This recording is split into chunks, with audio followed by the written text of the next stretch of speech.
Cinema बघणं हे पाप पटलं जातं. म्हणजे कोण जातं सिनेमामध्ये आणि काय आहे सिनेमा, टीव्ही हे सगळं काय असतं?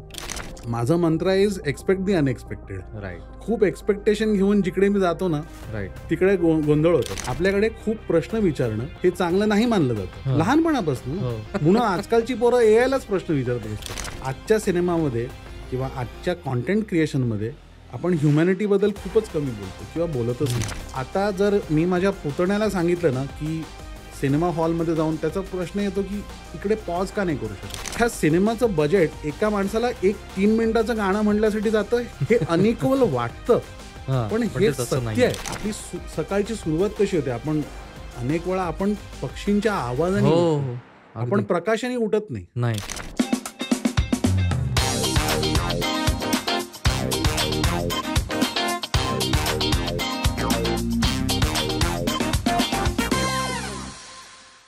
नमस्कार मित्रांनो, मी कौस्तुभ डिजिटल गप्पाच्या आजच्या भागात तुमचं सगळ्यांचं स्वागत करतो.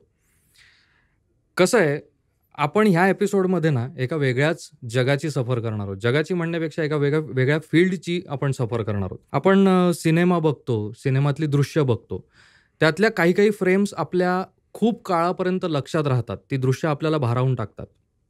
ही दृश्य साकारणारा माणूस म्हणजे असतो चित्रपटाचा सिनेमॅटोग्राफर किंवा डायरेक्टर ऑफ फोटोग्राफी, ज्याला आपण DOP असंही म्हणतो. सो ह्या फील्डमधले एक उत्कृष्ट सिनेमॅटोग्राफर आज आपल्यासोबत गप्पा मारायला डिजिटल गप्पाच्या या प्लॅटफॉर्मवर आपल्यासोबत आहेत. विक्रम अमलाडी. सो मी विक्रमदादाचं स्वागत करतो डिजिटल गप्पाच्या या एपिसोडमध्ये. थँक्यू. येस. आणि आज आपण खूप छान या फील्डबाबत एकूणात गप्पा मारणार आहोत. या फील्डविषयीचा तुझा अप्रोच कसा आहे, काय आहे, ह्याच्याबद्दल आपण गप्पा मारणार आहोत. विक्रमदादाबाबत सांगायचं म्हटलं तर फॅन्ड्री हा चित्रपट तुम्हाला सगळ्यांना परिचयाचा असेलच. राष्ट्रीय पुरस्कार विजेता चित्रपट आहे. त्याचबरोबर कोकणी भाषेतला एनिमी, बरोबर, एनिमी ह्या चित्रपटाला सुद्धा राष्ट्रीय पुरस्कार मिळालेला आहे. या दोन्ही चित्रपटांचं, त्याचसोबत रिबन हा सुद्धा चित्रपट आहे. रिबन कोकणी होता की एनिमी? रिबन हा हिंदी भाषेतला होता. ओके. सो रिबनलाही पुरस्कार मिळालेला आहे. रिबनला पुरस्कार मिळण्यापेक्षा म्हणजे असं, म्हणजे अनेक वेळा जे असे पोल होतात इंटरनेटवर, राईट, त्यात असं रिबनला 2010 ते 20 हा जो डेकेड आहे त्याच्यातलं one of the best films. क्या बात आहे. सो मी लकी आहे की फॅन्ड्री, रिबन अशा खूप इंटरेस्टिंग सिनेमाबरोबर माझं नाव जुडलं गेलं. ॲब्सोल्युटली. आणि ते एका डेकेडमध्ये ते माझ्यासाठी खूप इंटरेस्टिंग.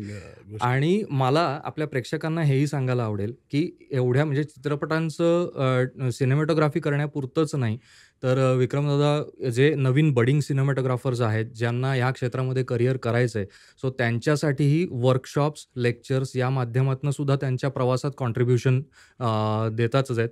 सो आपण गप्पांना सुरुवात करूया. सगळ्यात पहिल्यांदा मला जाणून घ्यायला आवडेल की तुझा हा प्रवास कसा सुरू झाला. म्हणजे सिनेमॅटोग्राफी युज्युअली असं होतं की फोटोग्राफी आपल्याला आवडत असते आणि मग आपण मूव्हिंग इमेजेसकडे जातो. सो ते कसं सुरू झालं? तू जे आता हा जो मार्ग सांगितला की स्टील फोटोग्राफी, सो त्याच्यातलं पण थोडं एक आहे. पण खरं सांगायला गेलं तर मी कधीच विचार केला नव्हता की मला सिनेमॅटोग्राफर हे बनायचं आहे. थोडक्यात मी सायन्स क्षेत्रातला आहे आणि माझं जे ॲक्च्युअल मला करायचं होतं जेनेटिक इंजिनिअरिंग.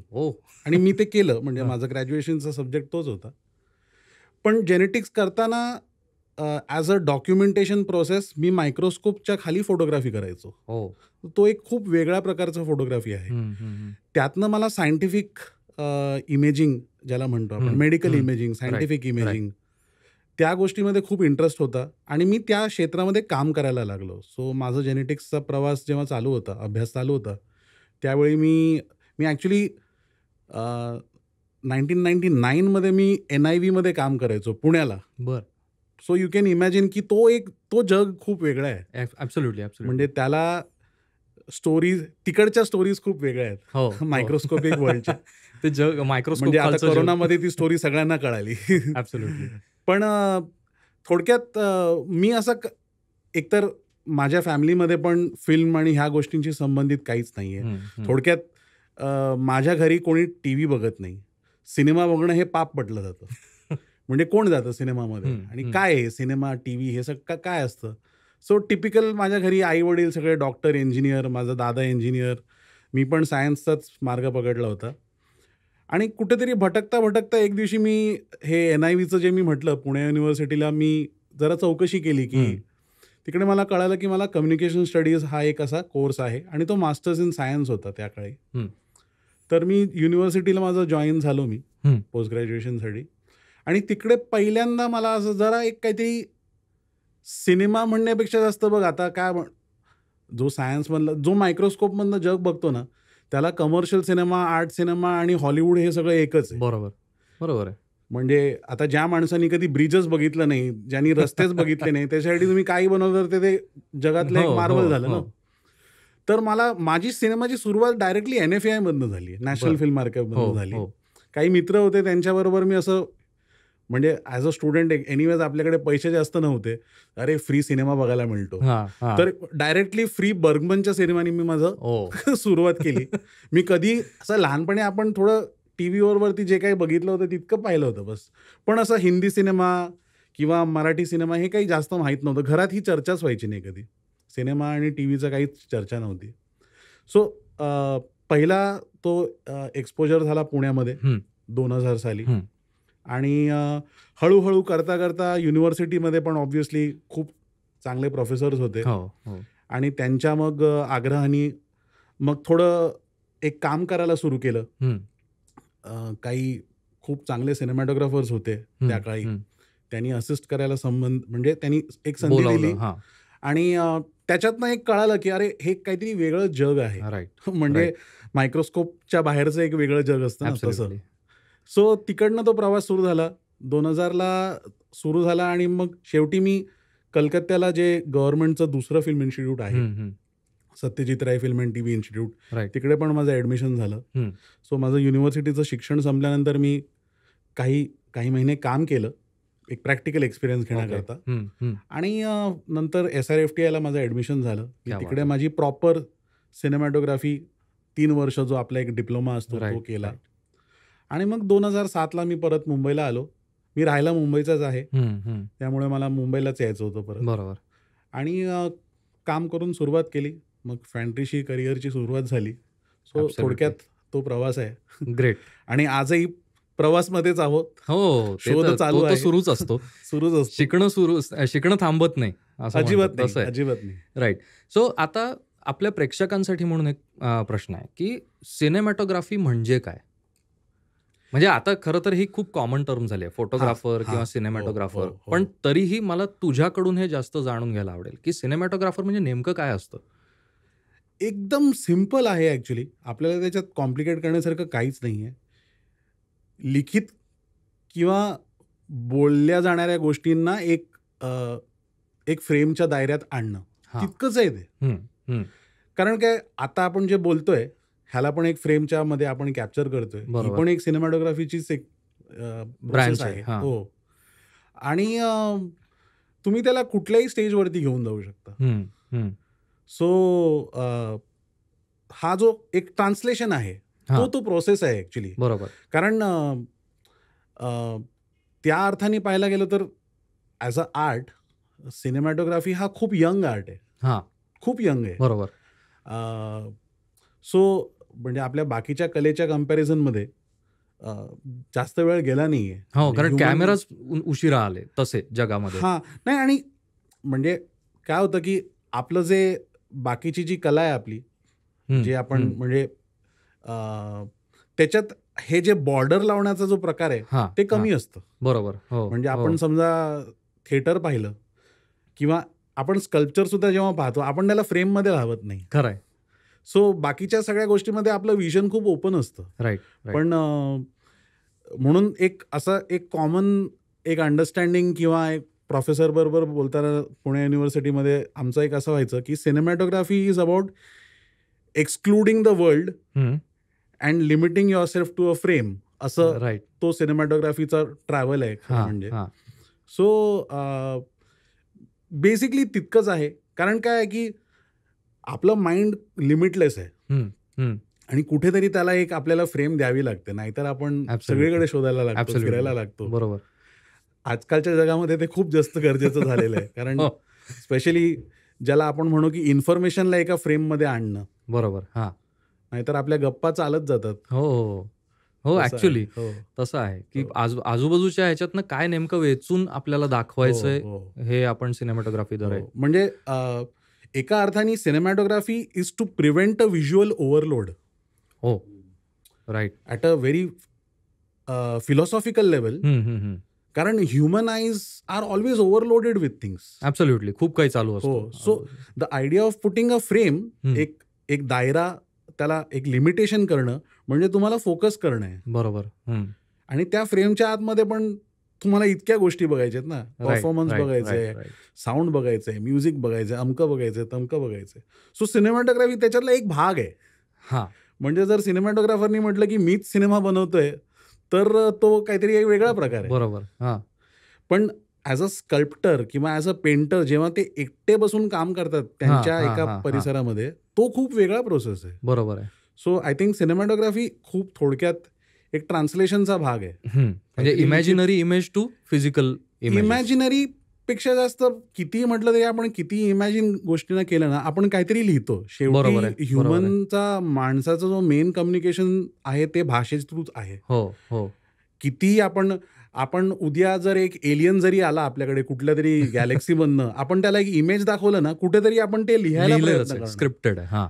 म्हणजे आज आपण जे मेसोपोटेमिया किंवा हायरोग्लिफ्स आहेत हां, इजिप्तमधले. एक्झॅक्टली. म्हणजे the first form of writing is a image. बरोबर आहे. पण हो. अल्टिमेटली त्याला एक टेक्स्टमध्येच आपण इंटरप्रेट करेक्ट, करतोय ना. करेक्ट, म्हणजे करेक्ट. आजही आपल्याला हरप्पन सिव्हिलायझेशनचं ते सिम्बल वाचता नाही आलेत आपल्याला, अजून बरोबर, कळालं बरोबर, नाहीये. बरोबर. पण त्याच्यावरच आपला सगळा भार आहे. बरोबर आहे. हो. अदरवाईज आपल्याकडे काहीच मार्ग नाही ना खरं आहे. समजायला. खरं आहे.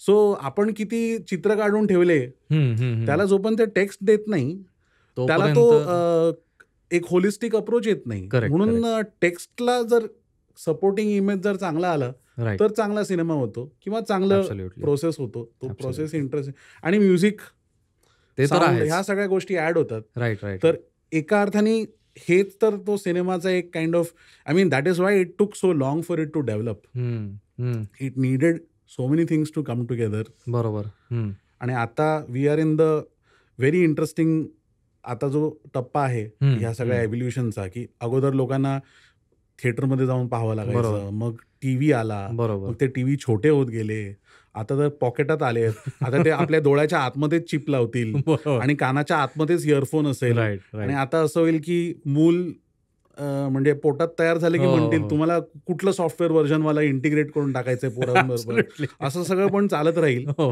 सो अशा सगळ्या स्टेजमधनं आपण जात राइट, राहू. राइट. सो ह्यालाच कनेक्टिंग एक प्रश्न विचारावासा वाटतो, की इव्हॉल्युशन आपण जेव्हा म्हणतो, की सिनेमॅटोग्राफी म्हणजे कॅमेरा हे त्याचं टूल आहे. जसं हं, पेंटरसाठी हं. एक ब्रश असतं, तसं आपल्यासाठी कॅमेरा हे एक टूल असतं. हो.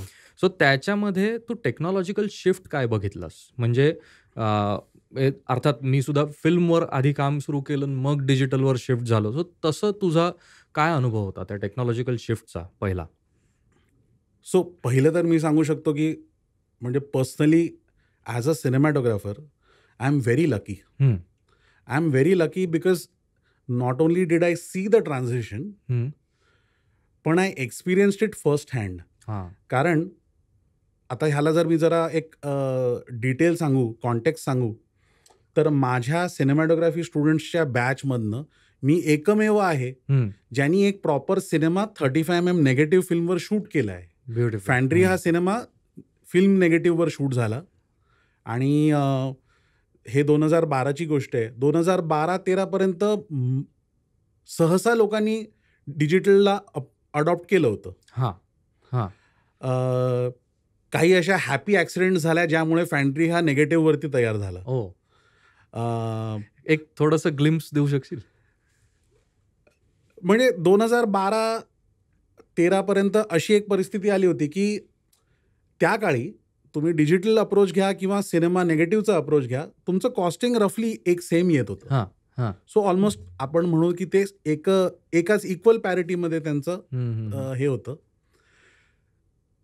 लिटरली असं झालं की मी लोकेशनला पोचलो हं, फिल्मच्या हं. शूटला आणि आता 4-5 दिवस राहिलेत फॅन्ड्रीच्या हां, शूटिंगला.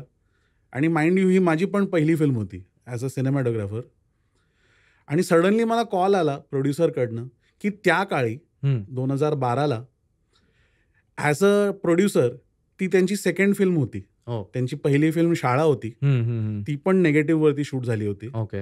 आणि त्या काळी महाराष्ट्र गव्हर्नमेंटचा असा एक रूल होता की तुमची ॲज अ प्रोड्युसर तुमची सेकंड फिल्म जर नेगेटिव्हवर शूट झाली तर तुम्हाला सबसिडी मिळेल गव्हर्नमेंटकडनं.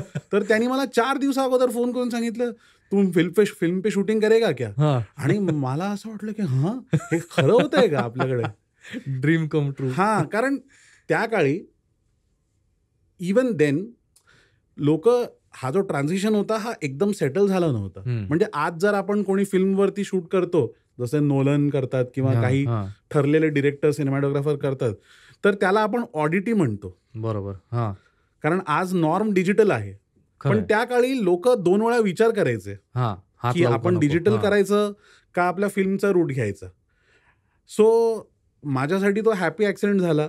आणि मी मला वाटतं खूप कॉन्फिडेंटली सांगू शकतो की फिल्मवरती ती फिल्म नेगेटिव्हवरती ती फिल्म शूट झाल्यामुळे ती तशी आली जशी ती आली.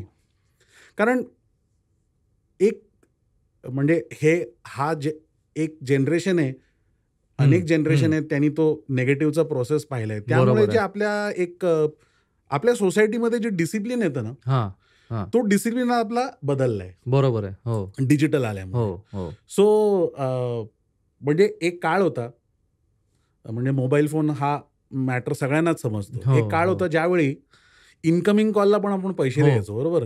त्या काळी आपले शब्द मोजले जायचे.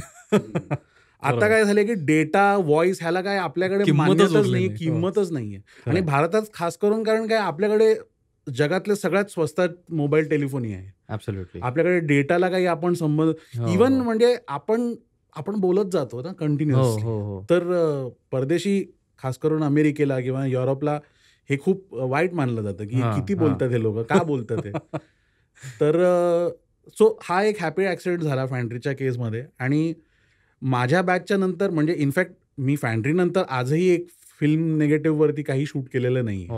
पण मला एक प्रॉपर सिनेमा मला करता आला. आणि इतपत मला ते आठवण आहे की आमच्या प्रोड्युसरांनी अट लावली होती की त्या काळी सगळ्या गोष्टींना एक गणित होतं की इतकेच तुम्हाला डबे मिळतील आणि हेच खर्च होऊ शकतो. तर त्याने आम्हाला 80 कॅन्सची लिमिट लावली होती. ती आम्ही 62 कॅन्समध्ये फिल्म संपवली.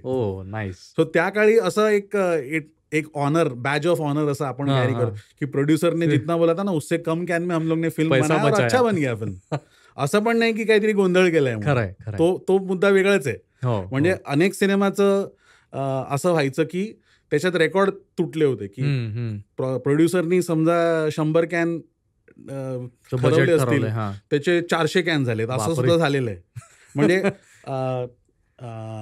मला एकदम एक्झॅक्टली आठवण नाही, पण एक हॉलिवूडची एक फिल्म आहे चार्लीज गर्ल्स का म्हणजे एक असे काहीतरी 3 मुली आहेत, ते डिटेक्टिव्ह आहेत.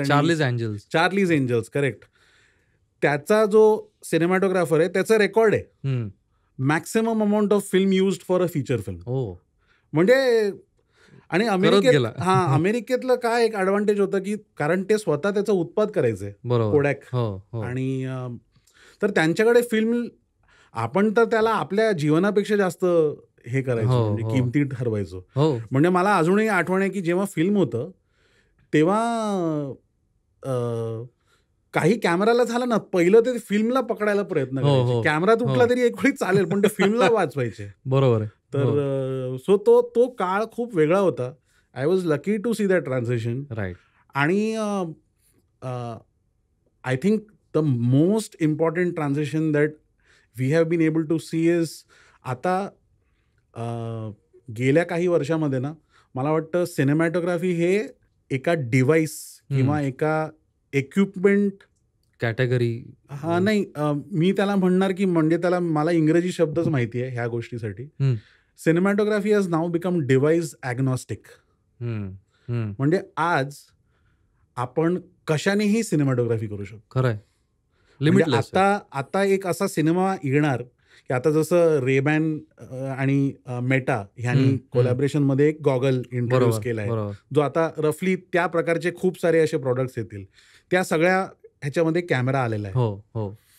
सो मला वाटतं आता त्याच्यानी सुद्धा फिल्म बनतील, मे बी खरंच शक्यता आहे. कॉन्टेंट बनेल. हो हो किंवा लोक आहेत जे असे इतके छोटे बटन साईज कॅमेरा आपल्या हां बॉडीवरती एक असं ऑलमोस्ट ब्रोश राईट सारखं, राईट आणि ते दिवसभर स्वतःला फिल्म करत असतात, बरोबर त्याची सुद्धा फिल्म बनतील. खरंय. म्हणजे So- जो आपण ट्रू पॉइंट ऑफ व्ह्यू ज्याला म्हणू शकू त्या माणसाचा हा तसं. पॉइंट म्हणजे आता ॲज अ सिनेमॅटोग्राफर मला असं पाहायला मी सुरुवात केली आहे की आता पहिल्यांदा आपल्याला सिनेमा करायला काही काही गोष्टी लागत होत्या, बरोबर. म्हणजे हो हो डिव्हाइस, स्ट्रक्चर, एक इकोसिस्टम सगळी आपल्याला पाहिजे हो होती. हो आता फॉर एक्झाम्पल ज्यावेळी आपण फिल्म, सो एक उदाहरण द्यायला, फॅन्ट्रीमध्ये असं व्हायचं की आज समजा मी एक सीन शूट केला, हम्म, हम्म. आमचा रफली 25-30 दिवसांचा शेड्यूल असतो हां, हां. त्या काळी. हो हो आज मी समजा एक तारीख आहे, समजा 1 नोव्हेंबर आज आहे, आज मी ते फिल्म आज तो सीन शूट केला, तर त्या काळी असं व्हायचं की 20 दिवसानंतर आम्हाला त्याचा रफ फॉर्म पाहायला मिळायचा. हो हां हां म्हणजे थोडक्यात 20 नोव्हेंबरपर्यंत अख्ख्या युनिटला माहित नाही की झालेलं काय आहे म्हणून. बरोबर फक्त आपल्या मनात आहे की माझं सीन झालेलं आहे. बरोबर आजची जी पिढी आणि आजचं जे सिस्टम आहे त्याच्यात मी आता शूट करतो आणि लाईव्ह ब्रॉडकास्ट लगेच. करतोय. बरोबर हां so live stream, live broadcast, आता त्याचं मायक्रो सेकंड वरती आलेल्या गोष्टी आहेत. आता लोक इंटरनेटच्या बँडविड्थ वरतीच सगळं कॅल्क्युलेशन हो करतात. हो सो सिनेमॅटोग्राफी आता फायनल स्टेज आहे की आता मला वाटतं सिनेमॅटोग्राफी इज डिव्हाइस इंडिपेंडेंट, किसी से भी सिनेमॅटोग्राफी हो सकता है. राईट म्हणजे आता एक असं करतील की माईकच्या आतमध्ये पण कॅमेरा लावतील आणि हा. म्हणतील की यही मेरा पॉडकास्ट का फॉर्मॅट है. ही एक मायक्रोफोनच्या आतमध्येच, म्हणजे मायक्रोफोनच्या पॉइंट ऑफ व्ह्यूनी तू त्या माणसाला बघतोय, यही मेरा एक अनोखा फॉर्मॅट हो गया. बरोबर कौन हमेशा ऐसा 3 कॅमेरा लगा के पॉडकास्ट शूट करता है. जसं म्हणजे आता एक कारमध्ये लोक पॉडकास्ट करतात ना, कारमध्ये बसून बरोबर बरोबर करतात. सो असे आता ते डिव्हाइस ॲग्नॉस्टिक झाल्यामुळे आता आपण कुठलाही फॉर्मॅट पाहू शकतो. असं बरोबर झालेलं आहे. पण आता ह्याच्यामध्ये मी ह्याला कनेक्टिंगच माझा प्रश्न होता की एका पॉइंटला आपण असं म्हणतो की दिग्दर्शक काहीतरी त्याच्या डोक्यामध्ये इमॅजिन करतो, त्याची कथा लिहितो किंवा त्याचं कथासूत्र बांधतो तो, आणि मग नंतर त्याला व्हिज्युअल लँग्वेज देण्याकरता सिनेमॅटोग्राफरची एंट्री होते की हे मला असं असं बघायचंय आणि चल मी तुला दाखवतो, हे माझ्या टूलच्या माध्यमातून मी हे मांडतो. असा सिनेमॅटोग्राफरचं कॉन्ट्रीब्युशन असतं सिनेमाच्या बाबतीमध्ये. पण आपल्याकडे त्याच्याच बरोबर ऑडिओ पण खूप पॉवरफुल आहे. म्हणजे आपण आत्ता हे पॉडकास्ट जो आपण शूट करतोय हा व्हिडिओ फॉर्मॅट तर आहेच, पण ह्याचा ऑडिओ फॉर्मॅट सुद्धा आपल्या प्रेक्षकांसाठी आहे किंवा श्रोत्यांसाठी आहे आपण म्हणू. तर आपल्याकडचे सिनेमा हे एकतर म्हणजे इव्हन मी म्हणेन की दिग्दर्शक पण नाही, पण गाण्यांसाठीच जास्त लक्षात राहिले. मग हे सिनेमॅटोग्राफर्सचं कॉन्ट्रीब्युशन जे आहे आपल्या इंडियन सिनेमामधलं, ते तू कसं बघतोस? तू जे बोलला आता माझ्या बरोबर की एक डिरेक्टरनी काहीतरी लिहिलेली आहे, कथा लिहिलेली आहे, आणि नंतर तो एका सिनेमॅटोग्राफरला त्याचं ते एक व्हिज्युअल हे करायला म्हणून बोलवतो. मला ना तोच, I am very uncomfortable with that idea. आज आपण टेक्नॉलॉजीच्या ज्या स्टेजला आहोत, I really don't need anybody to do something for me. म्हणजे आता आपण कमर्शियल एअरलाईन्स आता ऑटो पायलटमध्ये उडू शकतात, तर सिनेमा बनवणं तर खूपच इझी आहे ना. सो पहिली गोष्ट म्हणजे we are in a collaborative art format. First thing is I should enjoy working with my cinematographer. Correct. And he should be able to bring something to the table जे मी नाही आणू शकत. Right. That is why he should meet that person and get that job done by him. Not because he knows how to translate something into something else. बरोबर. पहिला तो collaborative तो process आपण एन्जॉय केला पाहिजे, जे ॲक्च्युली आपलं threaten होत चाललेलं आहे खरं म्हणजे. As we are changing our nature, we are becoming more and more individualistic. Right. Because आपले साथीदार जे डिव्हाइसेस आहेत आपल्याबरोबर, त्याच्यामुळे आपल्याला असं फिलिंग येतं की सगळं जग आपल्या हाताच्या आतमध्ये. सो तिकडे आय थिंक एकतर आपलं एक मेजर चुकतं की आपल्याकडे ना सिनेमॅटोग्राफर एक असा की भाई इसके साथ कर ले. मोस्ट ऑफ द टाइम्स आपण ते विचारत पण नाही की आपण काय ह्या माणसाबरोबर काम करतोय म्हणून. आणि त्याचा परिणाम दिसून येतो. Correct, correct. सो जर काही चांगल्या कॉम्बिनेशन्स पाहिल्या Wien the same team has worked on consistently together. एक उदाहरण म्हणजे आता गुरुदत्तचा सिनेमा सगळ्यांनी पाहिलेला आहे. अनेक फिल्म एकाच टीम बरोबर केलेले आहेत आणि मी टीममध्ये मी फक्त माझ्या डीओपीचं मी कॉन्ट्रीब्युशन, त्यांनी व्ही.के. मूर्ती बरोबर त्यांचे सिनेमा भरपूर केलेले आहेत. आता लोकांना ही नावं माहीत नाही आहेत. बरोबर. म्हणजे लोकांना टॅक्सी ड्रायव्हर हे फिल्मचं नाव त्याच्या गाण्याबरोबर जे तू बोलला ते, किंवा टॅरेंटिनो, क्विंटन टॅरेंटिनो जे हॉलिवूडचे एक प्रख्यात डिरेक्टर, त्यांचं रॉबर्ट रिचर्डसननी भरपूर त्यांचे सिनेमा केलेले आहेत. आणि तो जो एक कंटिन्युअस कोलॅबोरेशनचा जो एक प्रोसेस असतो ना, तो दिसून येतो आपल्याला सिनेमामध्ये. तो खूप सबकॉन्शियसली दिसतो आपल्याला.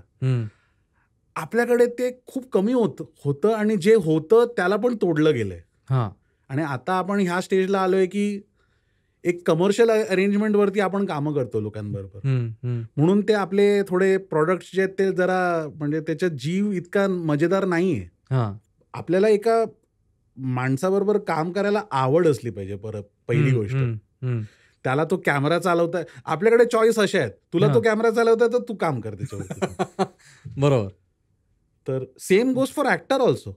त्या ऍक्टर बरोबर मला काम करायला पहिलं आवडलं तरी पाहिजे. आपल्याकडे उलटी गिनती आहे. बरोबर. मेरे पास इतना बजेट है, उसमें ये ऍक्टर आएगा, इसके साथ काम करना. किंवा प्रोड्युसरने किंवा जो कोई भी अरेंजमेंट आहे ते जे काही झालेलं आहे. आणि ह्या सगळ्या गोष्टींचा परिणाम ओव्हर द लास्ट 10-15 इयर्स झालेला आहे.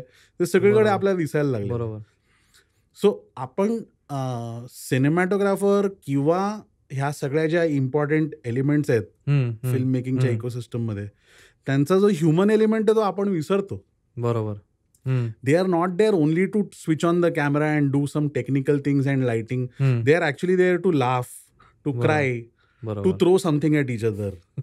आणि मला तर वाटतं की creatively speaking, the more you fight you will get to a better resolution. Absolutely. सगळ्यांनी असं नंदीबैल सारखं डोकं हलवलं, हा सर आपको जो चाहिए वो करके दे देंगे, काही घडू शकत नाही. हा, मग तो वेगळा आहे. म्हणजे आपण मग नॉर्थ कोरियाला सुद्धा जाऊ शकतो. सगळं सुप्रीम लिडरने असं केलं की सगळे असे पूर्ण देश असा करतो, ते पण होऊ शकतं. बरोबर. म्हणून तर आपल्याला रिलेटिव्हिटी येते ना. एक्झॅक्टली. जेव्हा आपल्याकडे ते पण एक उदाहरण आपल्या समोर आहे. बरोबर. तर तसा आहे तो. म्हणजे मला वाटतं की हे कॉम्बिनेशन खूप गरजेचे आहेत. त्यांना आपण नर्चर केलं पाहिजे त्या रिलेशनशिप्सना. करेक्ट. सो म्हणजे आजही लोकांना मणिरत्नम माहीत असेल, पण सगळ्यांना A.R. रेहमान माहिती आहे. आणि मणिरत्नम सरांचे सिनेमॅटोग्राफर कोण आहेत ते तर विचारूच नका. एक्झॅक्टली. त्याच्याकडेच मी येत होतो की ऑडिओ म्हणजेच पर्यायाने A.R. रेहमान गाणी लक्षात राहिलीत, A.R. रेहमाननी केलेली. पण त्याचं सिनेमॅटोग्राफर कोण आहे हे बऱ्याच जणांना माहिती नाहीये. म्हणजे व्हिज्युअल्स थोडी लक्षात असतील, पण हे कुणी केलं, दृश्य कुणी आणलं, याच्याबाबत दुर्लक्ष झालंय का काय? म्हणजे दुर्लक्ष नाही म्हणू शकत. बघ काय होतं ना, पहिली गोष्ट म्हणजे आपण सुरुवात जी केली की व्हिज्युअल ओव्हरलोड. आपल्या देशात आपलं कल्चर ऑडिओ ओव्हरलोडचं आहे. आपल्या देशात आपण एकदम तू कसं असं बोललं ना तर काही ऐकून नाही येणार. आपण आता हे खूप स्टुडिओ आणि खूप कंट्रोल्ड, सिनेमा पण एक कंट्रोल्ड एन्व्हायरमेंटमध्ये पाहिला जातो ना. इमॅजिन करा, आजच्या तारखेमध्ये एक नॉर्मल साधा माणूस मोटरबाईक चालवता सुद्धा वेब सिरीज बघत जातात. बरोबर. त्यांना काय ऑडिओ लेवलवरती त्यांचा विचारच वेगळा करावा लागतो. राईट. म्हणजे आपल्याकडे तसा विचार पण करतात लोक. म्हणून आपल्याकडे खूप अंधारमध्ये फ्रेम नका बनवू, नाहीतर खूप लो व्हॉल्यूम, खूप सटल म्युझिक नका करू, असं सगळं सांगितलं जातं. कारण आपले जे व्ह्युइंग एन्व्हायरमेंट, आपलं जे सोसायटी, आपली जी कल्चर आहे ती वेगळी आहे, अनोखी आहे ती आपली. म्हणजे आपला कलर सेन्स भारतातला पाहना, आपण वेगळ्या स्ट्रेंथच्या कलर्सचा वापर करतो. आपल्याकडे साऊंडच्या लेवलच वेगळ्या आहेत. म्हणजे आपल्या जेव्हा माझे काही मित्र येतात युरोपवरनं किंवा अमेरिकेवरनं येतात आणि ते म्हणतात की विक्रम, पूर्ण दिवस ना मला नॉईज कॅन्सलेशन हेडफोन घालावं लागतं. तुमच्याकडे इतका आवाज असतो की माझं डोकंच चालत नाही. मग काही दिवसानंतर ते त्याला अडॅप्ट करून घेतात. तो एक आहे तो कल्चरल भाग. दुसरा जे आपण सुरुवातीला जे बोललो की हा आपला खूप यंग आर्ट फॉर्म आहे, सिनेमा हा आपला खूप यंग आर्ट फॉर्म आहे. सो गाणं हे त्याच्या खूप अगोदर आलं ना. आपलं सुरुवात झाली की पहिले सिम्बल आले, त्याच्यातनं लिपी आली, त्याला जरा फॉर्मलाइज करून भाषा आली, ग्रामर आलं, मग लेखन आलं, बरोबर. मग गाणं आलं. गाणं पण चालूच होतं त्याच्या अगोदर. सो आजही there is a more primitive call to music for a human being. कारण आपली सकाळची सुरुवात कशी होते, आपण अनेक वेळा आपण पक्षींच्या आवाजाने उठतो. आपण प्रकाशाने उठत नाही. खूप कमी. अनलेस तुम्ही एकदम असं कॅम्पिंग करून एकदम काहीतरी आउटडोर राहत असाल तर सहसा आपण आवाजाने उठतो. आवाजाने आपल्या जगाची एक सुरुवात होते.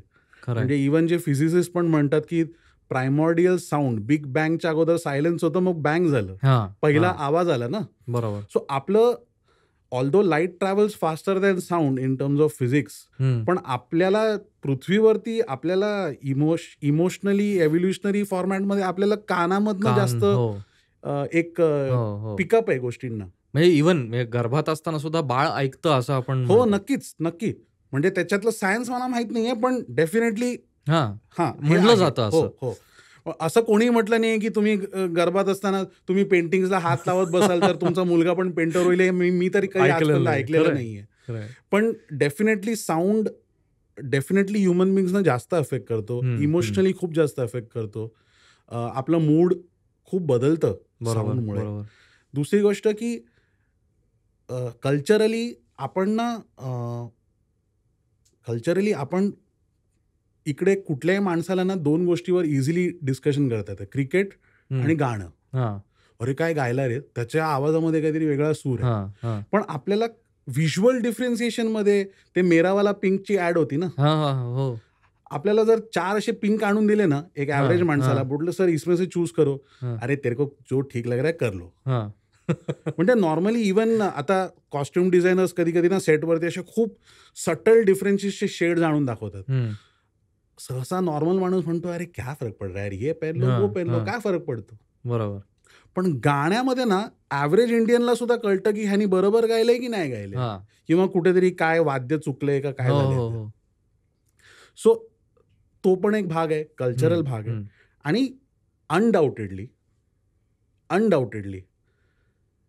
We make a few music videos inside a film to sell those music videos, असं माझं एक अंडरस्टँडिंग आहे आपल्या सिनेमाचं. परदेशी कसं आहे, म्युझिक व्हिडिओ हा वेगळा कल्चर आहे, गाणं हे वेगळं कल्चर आहे, सिनेमा बनवणं वेगळं कल्चर आहे. म्हणून सहसा त्यांच्या फिल्ममध्ये गाणी नसतात, बॅकग्राऊंड म्युझिक असतं. ओपेनहायमरच्या मध्येच काहीतरी असे ओपेनहायमर असे गाणी नाही गात बसत कोणाबरोबर तरी.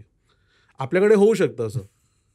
आणि आपल्याला ते कल्चरली एक्सेप्टेबल आहे. पहिली गोष्ट तर ती आहे ना की आपल्याला कल्चरली एक्सेप्टेबल आहे. आता उद्या समजा मी भारतातले एक प्रख्यात म्हणजे समजा सी.व्ही. रामनवरती मी बायोपिक करायला गेलो, मी आरामात त्यांना सी.व्ही. रामनला गाणं गाऊ शकतो त्याच्यामध्ये. लोक असे काय खूप टेन्शनमध्ये नाही येणार सी.व्ही. रामन गाणं का गात आहेत. आपल्याला ते कल्चरली एक्सेप्टेबल आहे. आणि so economics always is the building block. आपण त्याला दुर्लक्ष करतो. सिनेमाचं बेस लेअर तर इकॉनॉमिक्सच आहे ना. सो अख्ख्या सिनेमाचं जे गणित आहे ते म्युझिकवरती आहे, गाण्यावरती आहे. जर गाणी नसेल तर समजा जे ते एक्स अमाऊंट कमवणार होतं ते तिथपर्यंत पोहोचणारच नाही. फक्त पाहण्यासाठी तुम्ही जाऊन इतके पैसे देणार नाही. तुमचा रेव्हेन्यू स्ट्रीम खूप डायव्हर्सिफाईड असलं पाहिजे ना. परदेशी कसं झालंय, त्यांच्याकडे सगळ्या गोष्टींसाठी एक रेव्हेन्यू स्ट्रीम आहे. राईट. त्यांनी ते शोधलंय. त्याच्या म्हणजे ते आपल्यापेक्षा सिनेमाच्या क्षेत्रामध्ये ते आपल्यापेक्षा 30-40 वर्ष अगोदर त्यांनी काम सुरू केलेलं. म्हणजे त्यातल्या त्यातही मला वाटतं भारताने खूप पुढाकार घेतलेला आहे ह्या गोष्टीमध्ये. म्हणजे आपण काय असे खूप मागे राहिले नाही कोणाचे, म्हणजे specially compared to many other countries. सिनेमामध्ये आपण खूप पुढे आहोत. तो इंटरनॅशनली एक्सेप्टेबल आहे की नाही तो एक मुद्दा वेगळा आहे. त्याला आपण कन्फ्यूज नाही केलं पाहिजे. बरोबर. सो हे नॅचरल आहे की A.R. रेहमानसाठी आपण मणिरत्नमला आठवण केलं पाहिजे, किंवा म्हणजे आपण अन्नू मलिकच्या आवाजामुळे त्या काळातला सिनेमा, किंवा सोनू निगम असू दे किंवा मिक्का सिंग असू दे. बरोबर. म्हणजे अख्ख्या सिनेमाचं बजेट एका माणसाला 3 मिनिटाचं गाणं म्हणण्यासाठी जातं. हे अनइक्वल वाटतं, पण हे सत्य आहे. खरंय. हे त्याचा इकॉनॉमिक्सचा बेस लेयर आहे. बरोबर आहे. हे इक्वेशन जर काढलं गेलं ना तर ते कोलॅप्स होईल सगळं. पण म्हणजे मग आपण still we are learning to see visuals. We will always continue to learn to see visuals. हे सिनेमाच्या बाबतीत म्हणतोय मी. कुठल्याही कारण आता बघ ना, आता OTT किंवा हे सगळे जे प्लॅटफॉर्म्स येत आहेत त्याच्यावरती भयंकर प्रयोग चालू आहेत. म्हणजे एकतर प्रॉक्झिमिटी बदलली आहे, की तुम्ही थिएटरमध्ये जाऊन सिनेमा बघता, तो पडदा आणि ते पडद्याचं जे प्रमाण आहे ते एका वेगळ्या स्केलवर असतं. OTT जेव्हा तुम्ही बघता टीव्हीवर असतं एकतर घरातल्या किंवा तुम्ही मोबाईलवर बघता ते. तर मग त्याच्यामध्ये व्हिज्युअल्सवर जास्ती प्रयोग चाललेत असं वाटतं बघताना. आता आपण तिकडे चाललोय, की ऑडिओकडून थोडंसं आपण आता व्हिज्युअल लँग्वेजवर प्रयोग करण्याच्या फेजमध्ये आहोत. म्हणजे इंडियन सिनेमा किंवा सिनेमॅटोग्राफी ह्या दृष्टीने म्हणतोय. आपल्याला आपल्या सवयी थोड्या बदलत आहेत असं सांगून आपल्याकडे अजून ते क्रिटिकल मास लेवलवरती काही बदललेलं जास्त नाहीये. आजही आपण जर भारतातले एक टिपिकल जर 10 सिनेमा घेतले ते रफली काइंड ऑफ सिमिलर स्पेसच्या दिसतात. आपल्याकडे खूप नवीन व्हिज्युअल लँग्वेजवरती काम करायला कल्चरल एक थोडं रिलक्टन्स आहे. ओके. त्याचं अजून एक काय आहे की आपला देश आहे ना, आपल्या देशाचं नेचरच तसं आहे. 100 किलोमीटर 200 किलोमीटरला आपली भाषा बदलते. आपलं खूप साऱ्या गोष्टी बदलतात. विथिन महाराष्ट्र इतके फरक आहेत. म्हणजे महाराष्ट्र तर खूप मोठा स्टेट आहे. सो आपल्याला कुठेतरी त्याचं इकॉनॉमिक्स मी परत इकॉनॉमिक्सवरच आलो, की आपण म्हणतात ना, आपण त्या सिनेमाला जरा होमोजिनस तयार करायला बघतो सो दॅट ऑडियन्स थोडा जास्त वाढेल. म्हणजे आज आपण जर एक अंदाज घेतला की टॉम क्रूज हा एक खूप इंटरनॅशनल लेवलचा ऍक्टर आहे. तो जेव्हा त्याचा सिनेमा बनवतोय, तो जे काही त्याचं मिशन इम्पॉसिबल जे काही बनवतोय, त्याचं जे स्टंट आहे त्याला माहिती आहे ते 6 बिलियन जे पॉप्युलेशन आहे जगाचं, 6-7 बिलियन त्याला माहिती आहे की तो त्याच्यातल्या 4 बिलियनला टार्गेट करतोय. सो त्यांचा विचारच तसा आहे. म्हणून त्यांच्या फिल्ममध्ये ते जर्मनीमध्ये पण शूट करत असतील सगळे इंग्लिशमध्ये बोलतात. खूप कन्व्हिनियंट वर्ल्ड लँग्वेज झाल्यासारखं. म्हणजे त्यांना तितकं कॉन्फिडन्स आहे की मी अमेरिकन आहे आणि मी कुठे जाऊन मी माझ्या लिंगोमध्ये बोललो की लोकांना समजून येईल. बरोबर. आणि हे हॉलिवूडनी तयार केलेली एक लिंगो आहे. सो आपल्याकडे पण काय होतं की स्पेशली हिंदी सिनेमा ह्या ट्रॅपमध्ये जरा जास्त अडकतो की आपल्याला सगळ्यांकरता सिनेमा बनवायचा आहे. आपण खूप स्पेशलाइज्ड करायला गेलो ना, मग असं आपल्याला कल्चरली वाटतं की मग सगळ्यांपर्यंत आपण पोहोचू शकत नाही. पण आता त्याचं एक्झॅक्ट ऑपोजिट सुद्धा आहे सध्याच्या जगामध्ये. आता गेल्या काही वर्षापासून OTT स्पेशली आल्यानंतर आपण जगातलं सगळं काही बघतोय. आणि मला वाटतं OTT पेक्षा जास्त युट्यूबने आपल्याला खूप बदल करून दिलाय. युट्यूब आणि त्या प्रकारच्या ज्या गोष्टी आहेत ते. कारण OTT शेवटी largely it's a paid subscription. YouTube is a free thing, right? Or supposedly free thing. So आता आपल्याला सवय झाली आहे की मी स्पॅनिश पण गोष्टी बघू शकतो, मी चायनीज पण गोष्टी बघू शकतो. म्हणजे मला सांग, एक सहसा जो ऑर्डिनरी माणूस आहे त्याला मी एक कोरियन शो दाखवला आणि एक चायनीज शो दाखवला, त्याला खरं त्याच्यातलं चायनीज आणि कोरियन मधला काही फरक दिसणार आहे का? नाही. आता आपल्याला हळू सवय झाली आहे दुसऱ्या गोष्टी, नवीन गोष्टी ऐकण्याची. पहिलं हा पण एक आपल्याकडे एक मुद्दा होता की सबटायटल लोक वाचणार नाहीत असं एक. त्याचं कारण काय होतं की सिनेमामध्ये सबटायटल वाचणं हे जरा कठीण आहे. कारण एकतर तुम्ही पॉज रिवाइंड करू शकत नाही. आता जर मी माझ्या पुतण्याला सांगितलं ना की सिनेमा हॉलमध्ये जाऊन, त्याचा प्रश्न येतो की इकडे पॉज का नाही करू शकत? कारण हा जो जनरेशन आहे त्यांच्यासाठी everything is a screen grab. Right. जे आवडलं त्याला स्क्रीन ग्रॅब करायचं, जे आवडलं त्याला पॉज रिवाइंड करायचं. आता तर एका व्हिडिओला आपल्याला टाइमलाईनवर येताच मोस्ट व्ह्यूड, ते सुद्धा सगळा डेटा आता सगळ्यांकडे आलेला आहे. सो हळूहळू ते सुरू झालेलं आहे की आपण एक्सप्लोर करतोय नवीन गोष्टींना, पण त्याला वेळ लागतो. आणि again because of this sheer diversity of our country, sheer complexity of the diversity that we have in this country, आपल्याकडे सगळ्यांकरता फिल्म बनवणं हे शक्य नाहीये. खरंय. आणि तेच ऍक्च्युली कधी कधी आपण मार खातो त्याच्यामध्ये की म्हणजे आपण एका स्पेसिफिक गोष्टीसाठी सिनेमा किंवा कॉन्टेंट तयार केलं तर ते जेव्हा कॉन्टेंट चांगलं असतं ना, मग ते ऑटोमॅटिकली लोकांकडे पोहोचतं. बरोबर. आणि हां. आता तर काय काय टेक्नॉलॉजी आल्या, ऑटो डबिंग आलेलं आहे. हो, हो. सगळंच आता ऑटो होणार आहे. Right, right. तर म्हणून त्या अर्थाने मला वाटतं ते आता आपण जितकं एक्सप्लोर करू ह्या गोष्टींना तितकं मजा येईल. हं. तुझे आवडते काही सिनेमॅटोग्राफर्स? हां, खूप कठीण आहे.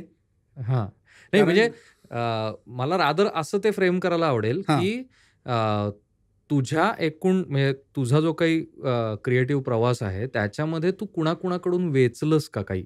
की असं तुझ्या ठळकपणे तुला जाणवतं, की हां यार, ही स्टाईल मला ॲप्रिशिएट झाली आणि मी हे करायचा प्रयत्न केला किंवा ते मला त्या सिनेमॅटोग्राफरची स्टाईल आवडते.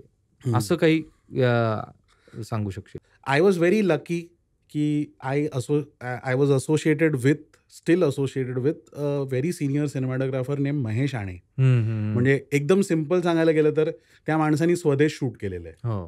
ठीक आहे. उत्तम सिनेमा. म्हणजे त्या सिनेमामध्ये मला शाहरुख खानसाठी एक इमोशन आलं, हां. हो.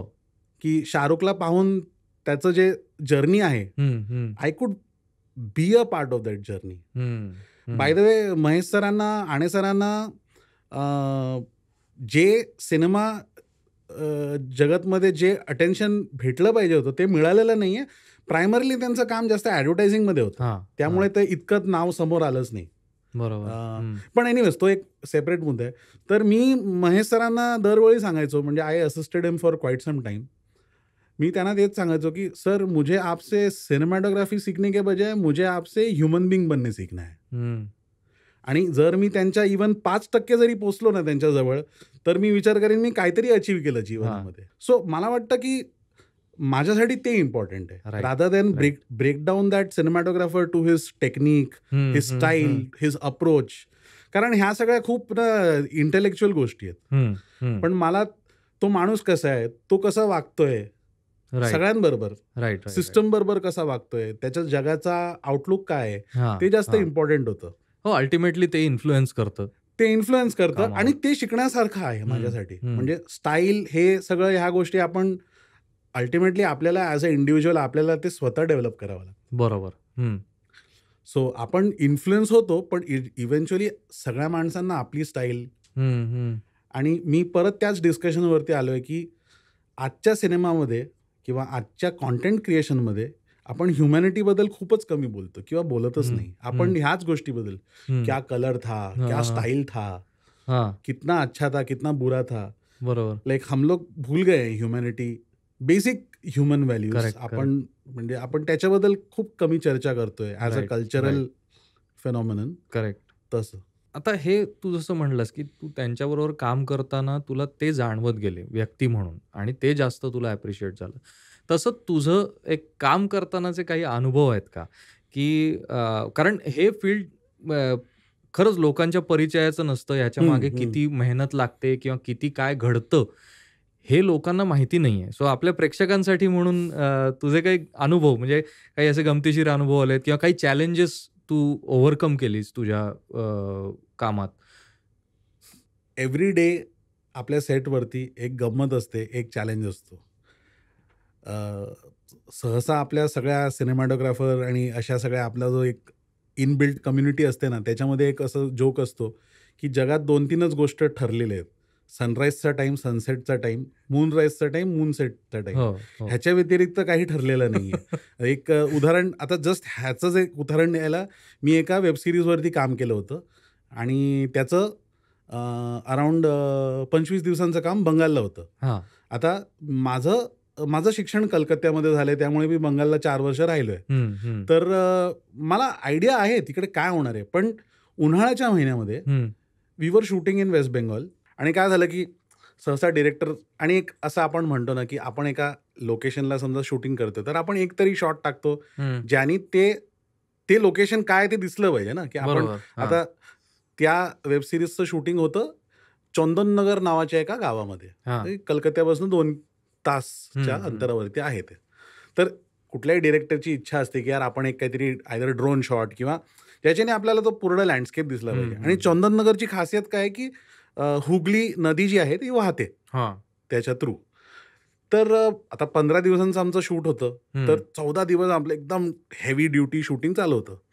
आणि मग दर दिवशी मला डिरेक्टर सांगायचं की विक्रम एक एस्टॅब्लिशिंग शॉट पाहिजे रे आपल्याला. हां, हां. तर रोज आमचं म्हणा अरे हा लेंगे लेंगे लेंगे असं करता करता 14 दिवस निघून गेले. आता 15th डे आपला शेड्यूल लास्ट डे. हां. आता आपल्याला 15व्या दिवशी काही राहिलेले सीन शूट करून जायचंय परत हं, मुंबईला हं, जायचंय. हं. तर आमच्या प्रोडक्शनच्या टीमनी आता अजून एक मुद्दा असा होता की चंदननगरचा कुठून आपल्याला असा हाईटवरने एक शॉट मिळेल हं, तो एक हं. मुद्दा होता.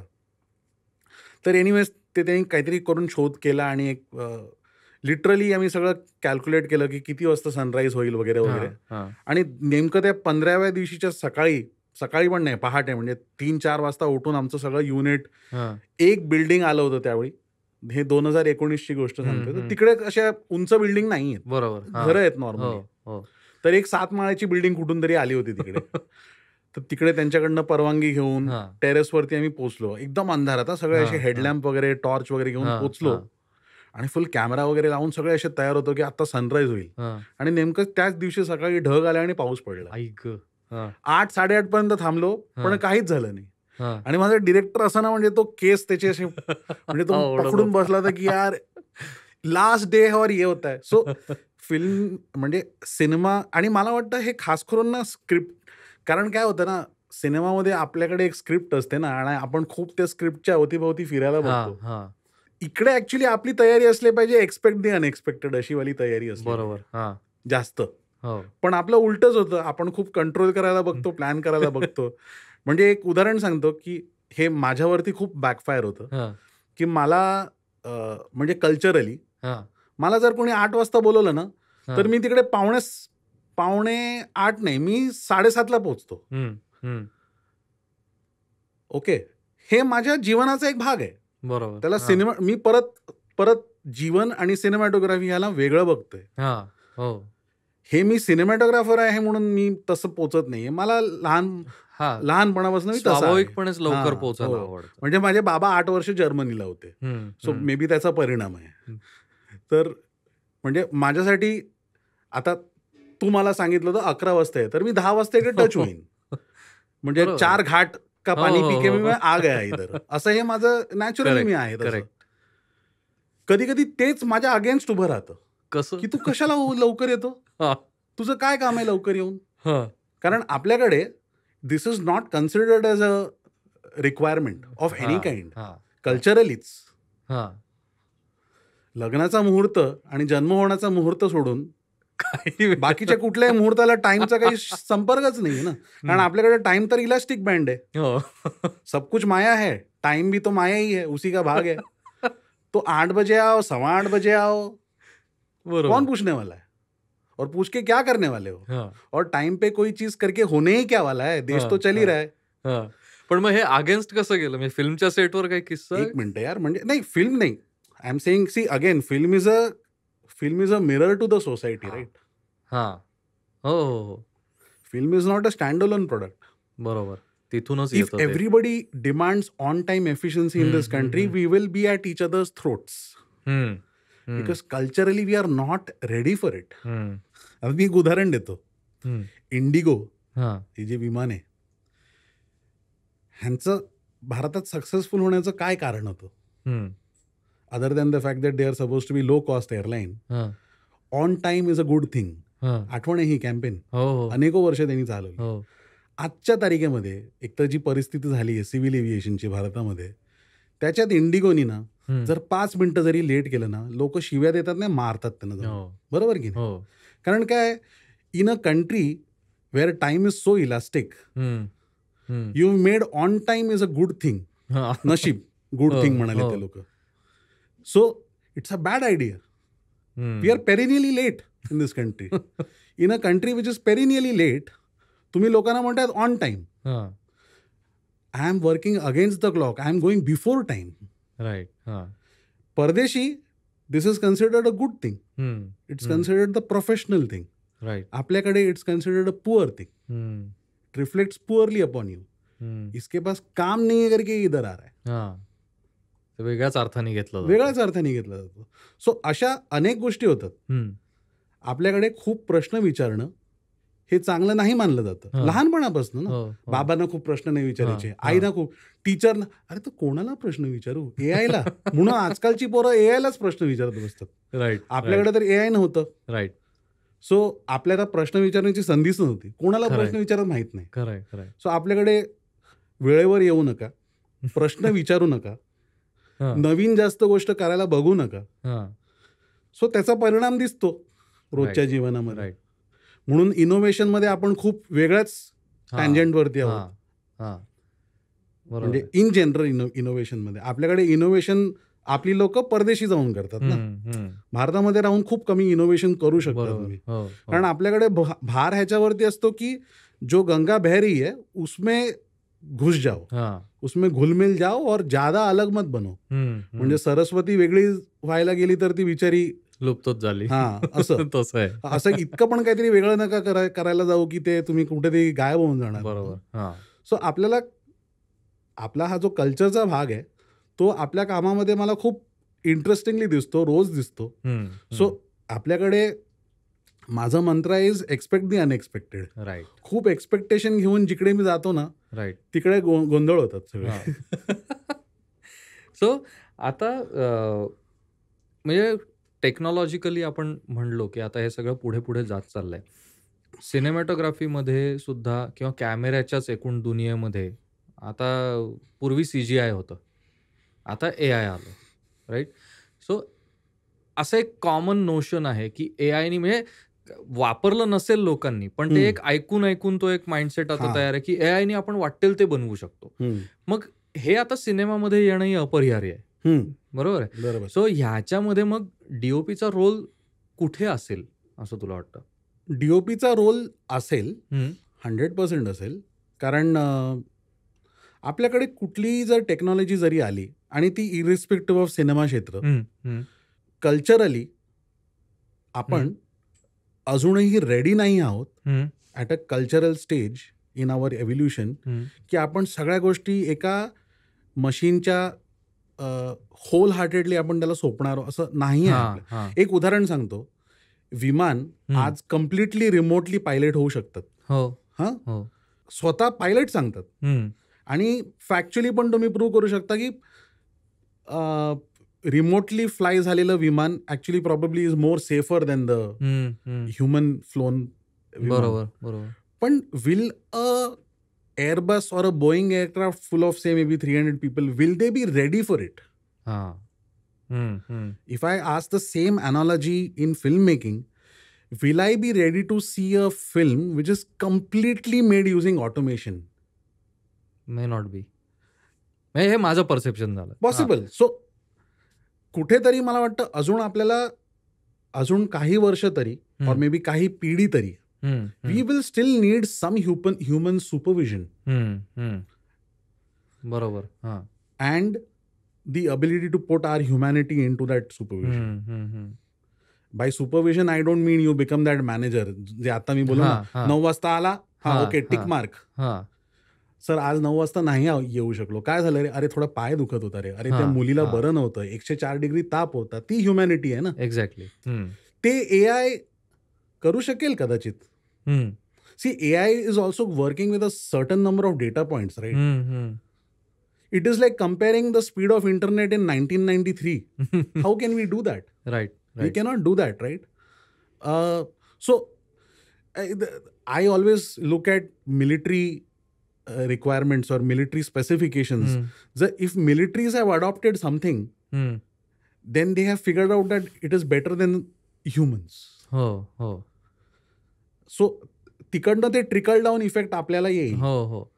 म्हणजे कोणी इंटरनेट सुद्धा त्याच्यासाठी आलं होतं. एक्झॅक्टली. म्हणजे नासानी जे 1969 मध्ये जे लुनर मिशन्स केले त्याचा फायदा 30 वर्षानंतर लोकांना त्यांच्या जीवनात झाला ना. हो. मिनिएचरायझेशन झालं गोष्टींचं, कमर्शियलायझेशन झालं. फॉर्म्युला 1 कारमध्ये जी आज टेक्नॉलॉजी असते ती 10 वर्षानंतर पॅसेंजर कारमध्ये येते. बरोबर. At a cost that we can afford. Correct. So ह्या सगळ्या प्रवासाला वेळ लागेल. आणि पण ते ओव्हरपॉवर नाही होणार असं वाटतं तुला? म्हणजे ओव्हरपॉवर होऊ शकतं. पण काय होतं ना, कुठल्याही ज्याला इकोसिस्टम मी सायन्सच्या पॉईंट ऑफ व्ह्यूने जेव्हा बघतो ना कुठल्याही गोष्टीला, सगळ्या इकोसिस्टममध्ये ना एक बॅलन्स तयार होतो naturally. Predator prey, hunter hunted. So automation manual. हां, बरोबर. So computer typewriter, AI human film making. तर तो बॅलन्स राहतो. Unless the commercial viability becomes so, म्हणजे कमर्शियल वायबिलिटी इतकी बदलली त्याची. म्हणजे आता फॉर एक्झाम्पल हे युट्यूबवर वगैरे खूप असं काही पॉप्युलर गोष्टी आहेत की जपानमध्ये कुठला तरी एक माणूस आहे, तो हाताने काहीतरी बूट शिवतो आणि त्याच्या शूजना काहीतरी हजारो युरो असतात, किंवा तो हँड डाईड जीन्स बनवतात, असं सगळं. सो ती कमर्शियल वायबिलिटीचा मुद्दा असतो. Right. The day producers think कि ये कमर्शियली वायबल है तो उसको अडॉप्ट करेंगे, कमर्शियली वायबल नहीं है तो उसको छोड़ देंगे. सॅड काय प्रॉब्लेम आहे आपला, काय झालंय की as a film school graduate, or for that matter as anybody who has gone through some kind of education, we have never been exposed to economics. And which is why we have these big questions in our mind कि साला मुझे क्यों injustice हो रहा है. तू कौन है यार, तू cinematographer है, तेरे काम से क्या होने वाला है फिल्म में. उधर मिक्का सिंह आगे गाना जाके कहेगा 3 करोड़ कलेक्शन बढ़ जाएगा फिल्म का. बरोबर. ये तुमको समझ में नहीं आ रहा है बिकॉज हमको एक्सपोजर ही नहीं मिला ना इस चीज का. शाळेमधनं घरामधनं आपल्याला इकॉनॉमिक्सचं एक्सपोजरच नाही आहे. आपण आपल्या आईवडिलांना विचारतच नाही तुम्ही किती पैसे कमवतात, तुम्ही शेअर्स काही प्रकार असतो का, म्युच्युअल फंड काय असतं, आपल्याला माहितच, म्हणजे 40व्या वर्षाला माणसांना माहित नाहीये. बरोबर. आपल्याला इकॉनॉमिक्सचा संबंधच नाही आहे. आपल्याला ते काहीतरी वेगळं ब्राह्मणशास्त्र म्हणून करून ठेवलेलं आहे, जे आपण हातच नाही लावायचा त्याला. करेक्ट. त्यामुळे आपल्याला ह्या गोष्टींचा संदर्भच लागत नाही, गणितच लक्षात येत नाही. Absolutely right. सो आता म्हणजे तू जसं मगाशी म्हणलास की गॉगलमध्ये पण कॅमेरा आलाय किंवा बटन साईज कॅमेरा येऊ घातले, तसं आत्ताची जी यंग जनरेशन आहे त्यांच्याकडे इक्विपमेंट्स खूप आहेत. पण इक्विपमेंट आहेत पण मोटिव्ह आहे. मोटिव्ह खूप गरजेचं नाहीये. कसं काय? पण म्हणजे तो म्हणजे मला तरी असं वाटतं की आधी जेव्हा आपण काम करत होतो तेव्हा तो एक प्रेग्नंट पॉज असायचा की निगेटिव्ह शूट केले आणि ती लॅबमध्ये आपण पाठवतोय. तो एक 4 दिवसांचा जो अवधी होता तो आपल्याकडे होता की तो विचार करण्यात की ॲटलिस्ट मी हे असं केलंय, असं झालं असेल, आणि मग ती प्रिंट आपल्या हातात यायची. तिथपासून ते डिजिटलमध्ये आपण जेव्हा आलो तेव्हा तू म्हटलंस तसं राईट अवे आपल्यासमोर रिझल्ट्स आहेत जे काही होतंय ते. आणि आता त्याचा स्पीड इतका झालेला आहे की ते आधी म्हणजे मी तर पर्सनली बघतो की जेव्हा एखादा परफॉर्मन्स होतो किंवा काही होतं तर लोकांचे डोळे तिथे लागण्याआधी मोबाईल लागलेले असतात. सो म्हणजे हे मला वाटतं की ते ठहराव कमी झालाय का, की बघावं, परसिव्ह करावं, ते श्वास घ्यावा आणि मग नाही. आता हे जे सगळं फिल्मचं सगळं तू बोलला ना की आता जे मी फॅन्ट्रीचं सांगितलं की आज शूट झालेला सीन 15 दिवसानंतर यायचा वगैरे वगैरे, किंवा तो जो एक डिसिप्लिन होता त्या काळातला, किंवा अगोदरचा जो सगळा प्रोसेस होता की न्यूज कसं व्हायचं की कोणीतरी एक सोर्स असायचा, मग ते लीड आणायचे, मग ते कोरॉबोरेट करायचे, फॅक्ट चेकिंग करायचे, नंतर एडिटोरियल प्रोसेसमध्ये जाऊन मग 3 दिवसानंतर ती छापली जायची. आता तो काळ पहिली गोष्ट आपल्याला समजायचं तो काळ गेला. बरोबर. फिल्म मेकिंग मधला पण तो काळ गेलेला आहे. ठीक आहे. कंटेंट आता मी सगळ्या गोष्टी नाही का कॉन्टेंटच्या पॉईंट ऑफ व्ह्यूनी पाहायला विचार करतोय. फॉर एक्झाम्पल माझ्या दाराच्या नाही, माझ्या खिडकीवरती मी समजा जर एक कुठलाही कॅमेरा लावला, काही कॅमेरा असू दे, त्याच्यातनं आपल्याला एक बाहेर काहीतरी दृश्य कॅप्चर होतंय. समजा मी तो लाईव्ह स्ट्रीम केला ठरलेल्या वेळी, दर दिवशी समजा 5 ते 6 एक लाईव्ह स्ट्रीम केलं फेसबुकवरती. मी तुला सांगतो with the right amount of exposure त्याला व्ह्युअरशिप येईल. ओके. त्याला म्हणजे you have to see anything can be viewed today. Okay. For example same गोष्ट म्हणजे आजकाल लोक असं कुठेही जाऊन एक कॅमेरा लावतात आणि लाईव्ह स्ट्रीम करतात, त्याला व्ह्यू येतात. ठीक आहे. म्हणजे इंटरनेटवरती some of the most ordinary day to day events are watch the most. मांजर, कुत्रा, बाळ काहीतरी आईस्क्रीम खात आणि सगळं सांडलंय, जे खूप ऑर्डिनरी गोष्टी आहेत. पॉइंट काय, दे आर गेटिंग मॉनिटाइज्ड. सो मला असं वाटतं की जोपर्यंत you can find A monetary logic exchange. Connection, हम्म. म्हणजे आता एक असा काळ येऊ शकतो की डॅशकॅम व्हिडिओ, हा हा. फक्त डॅशकॅम, त्याच्यावरच कॉन्टेंट आहे माझं. कोकणातला माझ्या डॅशकॅमचे प्रवास, त्याच्यावरती हा. एक अख्खा एपिसोड असू शकतो. बरोबर. आणि बोलता बोलता बोलता बोलता you don't know, you will generate viewership for it. Correct. हा. म्हणजे considering the state of our roads महाराष्ट्रामध्ये, you can start like a pothole video. की every time your car goes through a pothole, you can set your dashcam to record it. Right right. 10 seconds before you enter the pothole and 10 seconds after the pothole. बरोबर. त्याचं एक collection करून तुम्ही video बनवू शकता हो आणि हो. त्याला व्ह्युअरशिप मिळू शकते. We don't know. Hmm, hmm. So आता त्या परिस्थितीमध्ये ना मोटिव्ह हम्म. हा कोलॅप्स झालेला आहे. हो. If I come back to your Right, first right, part right. Of the question, Absolutely, absolutely. There is no motive anymore. Human beings are apparently seeming to be so bored that there is no more motive for anything. आजकल कोई भी character उठ के कुछ भी कर सकता है. पहला ऐसा बहुत स्क्रिप्ट राइटर को सोचना पड़ता था, कॉन्फ्लिक्ट, अरे रिझॉल्व करो कॉन्फ्लिक्ट को, अरे ऐसे कैसे हो सकता है. आता असं काही नाही, आता कोणी कुठून काही करू शकतं. झालं ते. हा, वी आर, त्याला पोस्ट मॉडर्निझम का, आता जे ज्ञानी लोक असतील ते खूप एक्सप्लेनेशन देतील, पण मला आता समजूत आलेली आहे. फॉर एक्झाम्पल 1983 शिंडलर्स लिस्ट आलेली. DI ॲज अ प्रोसेसचा पहिला वापर त्या सिनेमामध्ये केला होता. अख्खा सिनेमा ब्लॅक अँड व्हाईटमध्ये होतो आणि शेवटला एक मुलगी लाल रंगाचा रोज, फक्त ते रोजचे पेटल्स लाल दिसत होते. ते दृश्य पाहिल्यानंतर सिनेमामध्ये लोकांनी रियालिटीला क्वेश्चन करायचं बंद केलं. फिर उसके बाद डायनासॉर आ गया, अभी भी डायनासॉर ही आ रहा है. आणि तसं कम्पेअर करायला गेलं तर फर्स्ट जुरॅसिक पार्क मधलं जे डायनासॉर आहे ते किती प्लास्टिक वाटतं आजच्या कम्पॅरिझन मध्ये, पण कदाचित त्यांनी जास्त पैसे कमवले असतील. म्हणजे नॉवेल्टी होती. हा, म्हणजे नॉवेल्टी पण होती आणि लोक रेडी होते. तर आता असं झालंय की लोकांना कधी कधी डायनासॉर सुद्धा बोरिंग वाटायला लागलंय. कितना डायनासॉर देखेगा यार, अभी कुछ तो अलग दिखाओ. सो आता लोकांना असं झालंय की मोटिव्ह हा क्वेश्चन निघून गेलाय मला वाटतं आपल्यासाठी.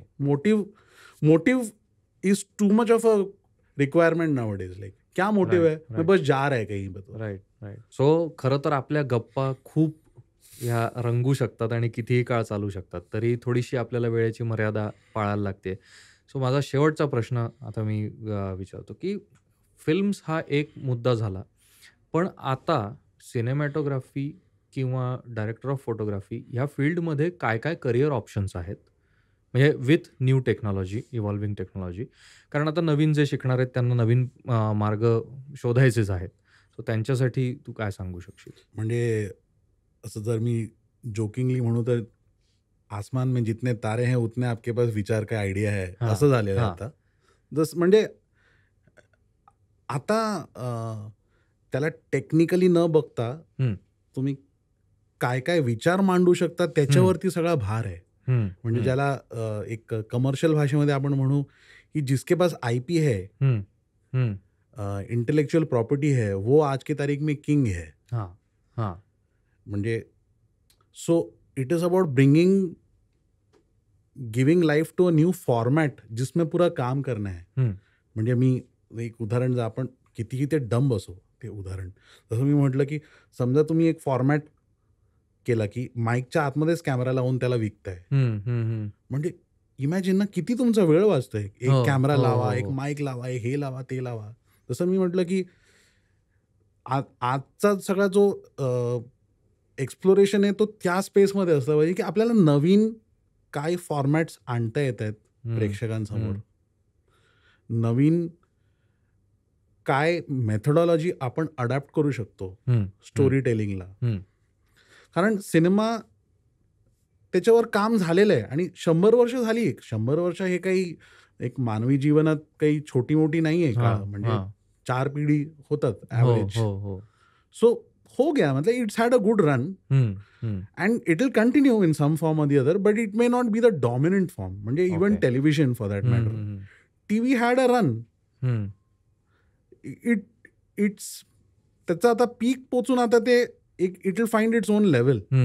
Same will happen for because ultimately आपल्याकडे we are limited on earth by one thing, time. So 365 दिन है, 24 घंटे हैं, आदमी के पास इतना ही वक्त है. बरोबर. The longer you make something, the more commitment you are asking from your audiences. That will become a question mark going forward. Correct. Till about 10-15 years back, आपल्या जीवनाचा पेस खूप वेगळा होता. सो 2 तास देणं, 3 तास देणं, वर्षानुवर्ष, महिना एकच सिरियल किंवा काय एक पुस्तक फॉलो करत बसणं किंवा वाचन, हे आता कठीण होणार आहे. Specially with the much more younger people. Attention span हा प्रकार खूप बदलला आहे. करोनानी त्याला एक झटका दिलेला आहे. ते होणारच होतं, कॉन्ट्रॅक्ट झालंय. सो आता rather than think of just cinema and cinematography, म्हणून मला ते असं काही आता असं काही राहिलंच नाहीये की आता म्हणजे सॉफ्टवेअर जगतमध्ये हे खूप कॉमन आहे ना, की 13 वर्षाला कुठल्या तरी मुलाला आयडिया आली आणि शेवटी तो आयडिया विकून तो मिलियनर बनतोय ना. बरोबर. हो. सो आता मी तर म्हणतो की 8 वर्षाचा मुलगा सुद्धा डीओपी बनू शकतो. May be he or she will invent or think about something so unique that ते तुला मला आपल्या लेगसी जनरेशन, आपले म्हणजे 2 बोट सिनेमामध्ये आहेत, एक बोट इकडे, एक बोट वेब सिरीज मध्ये, न थीड इकडे न तिकडे, ज्याला आपण लेगसी मीडिया म्हणतो. लेगसी म्हणजे हॉलिवूडमध्ये एक खूप इंटरेस्टिंग एक ते लेक्चर आहे, ते लोकांनी ऐकलं पाहिजे, की डेव्हिड सिओनी नावाचा एक माणूस आहे. He is delivered 2 lectures this year to the Hollywood Producers Association, HPA. आणि त्यांनी म्हटलंय की 1995 पासून आजपर्यंत we have seen the strongest decline in production hours. It's a long period of time, 1995 to 2025. बरोबर. But the amount of money going into media is the most. Right. So where is it going? If it is not going in films or TV, where is that money going? बरोबर. It's going somewhere. So people are making money. That's not a आणि जसं मी म्हटलं, time तो उतना ही है ना. हम लोगों ने पिछले 40 सालों में 24 आवर्स को चेंज तो नहीं किया. वो तो सुमेरियंस ने जो इन्वेंट कर लिया था वो तो इन्वेंट हो गया. 365 डेज है करके. सो ते काही गोष्टी तर कॉन्स्टंटच राहणार आहेत ह्युमन बिंगसाठी. बरोबर. पण आता आपल्याला we'll have to be ready for new things every day, every hour, काहीतरी वेगळं. करेक्ट. आज आपण जे काही म्हणजे युट्यूब हे ते काहीतरी नवीन येईल, बदलेल. AI maybe AI will spin off some completely unknown formats. आपल्याला माहित नाहीये काय होणार आहे. ऑल्सो आपण आजही आपल्या लिमिटेशन हे आपल्या डिव्हाइसेसचे लिमिटेशन्स आहेत. एकदा ते ओव्हरकम झाले, जसं आपलं एकदम सुरुवातीला डिस्कस झालं की आता समजा आपण आपल्याला मूल जन्मात येण्याच्या अगोदरच आपण ठरवलं की इसको यार ये प्रोसेसर के साथ ही पैदा कर लेते हैं, चलो, which will have OTA updates every some number of months और वॉट एव्हर. आणि त्याला एक काहीतरी वेगळंच विजन. कारण आज आपलं डिपेंडन्सी इज ऑन डिव्हाइसेस. आपल्या 2 जनरेशन अगोदर the dependence was on a cinema hall. बरोबर. मग ते एक जनरेशन नंतर ते TV वरती आलं. आपल्याला मोबाईल वरती आलेलं आहे. सो पुढे जाऊन ते काय होणार आहे, जोपर्यंत आपण डिव्हाइस डिपेंडेंट राहणार आहेत ना, तोपर्यंत आपले लिमिटेशन्स खूप आहेत. एकदा आपण जसं मी म्हटलं की cinematography has become device agnostic, तसं the viewing also has to become device agnostic. आजही आपण डिव्हाइसवरती डिपेंडेंट आहोत. सो तोच त्याचा एक फायनल इन द सेन्स तोच तो प्रवास आहे आपला. ऑब्झर्व करत राहणं, स्वतःला ओपन ठेवणं आणि तेवढ्या शक्यता.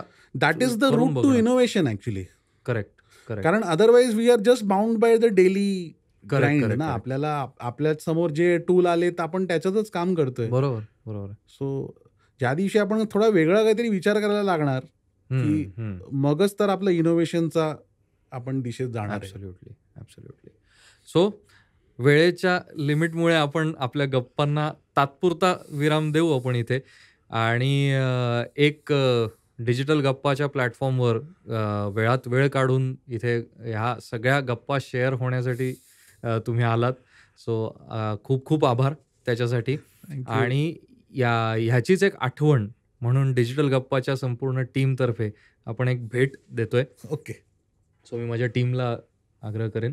सो एक छान छोटंसं आठवणीत राहणारं गिफ्ट डिजिटल गप्पाकडून खास थँक्यू तुमच्यासाठी. Thank you thank you thank you. मस्त मस्त. आता Yes. आपण आपलं नेक्स्ट पॉडकास्टमध्ये ह्याच्यात एक मस्त अगदी, कॉफी अगदी. पित आपण Definitely. करूया. Okay super. सो चला. थँक्यू सो मला मच. पण मजा आली खूप. सो मंडळी, आत्ताचा एपिसोड तुम्हाला कसा वाटला ह्याबाबत तुम्ही तुमचे अभिप्राय आम्हाला जरूर कळवा. आपल्या चॅनलला, आता मी आपल्या हे कॉन्फिडेंटली म्हणू शकतो, डिजिटल गप्पा या चॅनलला लाईक, शेअर आणि सबस्क्राईब करायला विसरू नका. आता भेटूया वेगळ्या विषयासोबत पुढच्या भागात. नमस्कार.